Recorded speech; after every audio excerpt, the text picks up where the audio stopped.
香港醫療係世界首屈一指啦，即係其實我再睇翻呢個病，其實係1mm再多1mm，我就切咗血管，我就做唔到。我今日就會睇唔到我個仔成長，我睇唔到個女入大學。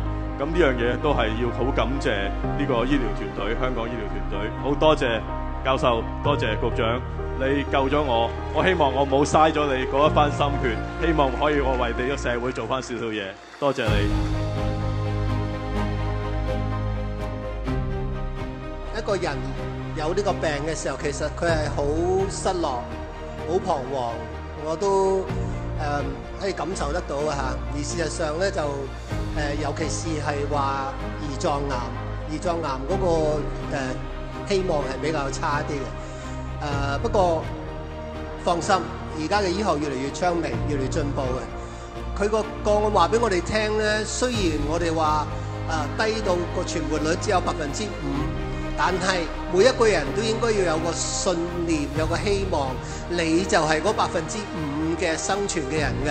咁確實 Christopher 就係做到啦，佢就係嗰5%做到嘅人。每個人都希望係，當你係嗰5%，你就係100%㗎啦。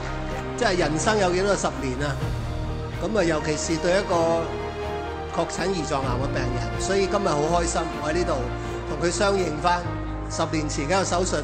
救咗佢嘅家庭。我希望鼓勵到大家身邊，如果有朋友、有你嘅屋企人好不幸地染上癌症，我希望用我作為一個親身嘅例子，只要你相信，只要你去接受治療，係會好得翻嘅。大家一定要努力支持防癌會，令到一啲 financially 資源上相對缺乏嘅朋友可以得到最好嘅治療，得到最好嘅資訊。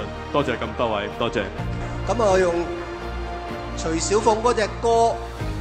人生滿希望，去到鼓勵大家，希望大家咧能夠保持住人生滿希望，就算有癌症，唔係絕症嚟嘅，係可以醫得到嘅，亦都多謝防癌會繼續幫助我哋嘅癌症病人。